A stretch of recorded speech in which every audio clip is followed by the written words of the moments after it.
I am Sadiq Suleiman Umar. I represent the good and decent people of Kwara North. Well, I can't answer that question, but I will ask Senator Sani later, and I will inform you when I come to your office. My contribution. On this floor, I've been consistent for 6 years today that our pathway to development in this country is just pay attention to our educational system and our healthcare system. Those are the key pillars that will move us. Mr. President, my distinguished colleagues, I think that we are not paying the required attention to education. Yes, federal government is trying, like my colleague said, but what are we budgeting for education? Less than 8% in the last budget. Kenya has moved its budget to 30%. Now, that is federal government. Interestingly, education is in the concurrent list.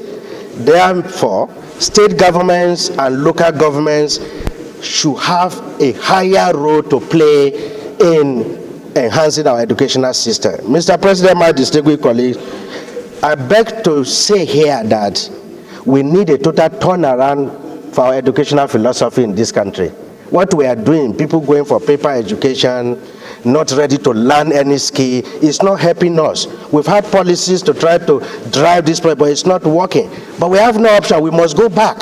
What kind of education do we need for our people? We need functional education. Everybody mustn't have a degree. Let's pay attention to basic skills and let people see the value of why they are going to school to get something. And when they have a certificate, they have a job to do that can give them money that will be useful to them.